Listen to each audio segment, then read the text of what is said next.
In today's video, I'm going to teach you how to add Zoho CRM to Shopify. By the end, you'll have the official Shopify to Zoho CRM extension installed inside your Zoho CRM, ready for configuration and use.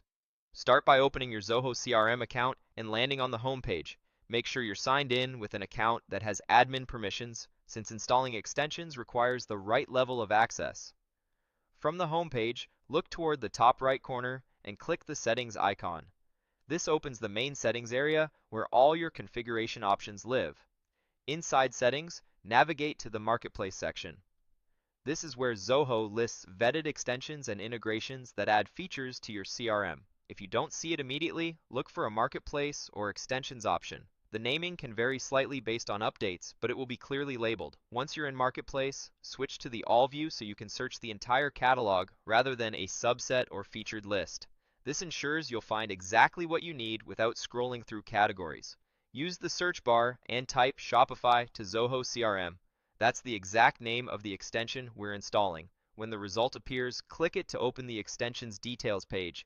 Here you can see an overview of what it does, what data it can sync, and any permissions it requests. It's a good idea to quickly review this page so you understand what access the extension needs and verify it's the correct integration for your use case. On the details page, click Start Free Trial.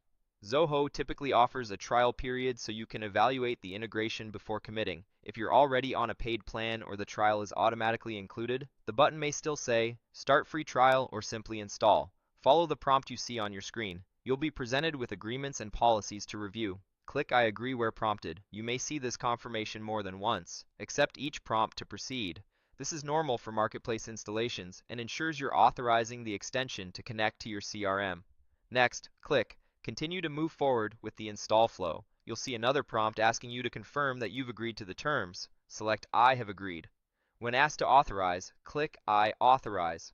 This gives the extension the necessary permissions to interact with your CRM data, which is required for syncing orders, customers, and related records between Shopify and Zoho CRM. If your organization has strict data policies, this is a good moment to confirm you're aligned with those guidelines before proceeding. Click Continue to Install to reach the final setup choices. You'll be asked who should get the extension. Choose Install for admins only. This limits access to administrators while you test and finalize your setup. You can always expand access later once everything is verified and running smoothly. After selecting the install audience, click Confirm to start the installation. When the process completes, head back to the Marketplace area and open the Installed section. You should now see Shopify listed as installed. This confirms the extension is active in your CRM. From here, you can open the extension from its entry to review available settings, manage permissions, and see where configuration options live. If you don't immediately see it, give the page a refresh. Sometimes the Marketplace list takes a moment to update after installation. That's it. You've navigated from the Zoho CRM homepage, into Settings, through Marketplace, searched for the official Shopify to Zoho CRM extension, started the trial, accepted the necessary agreements, authorized access, completed the install for admins only, and verified that it appears under installed. With the extension now in place, you're set up to move on to configuration and syncing inside the extension's own settings whenever you're ready. Thanks for watching, and I'll see you in the next tutorial.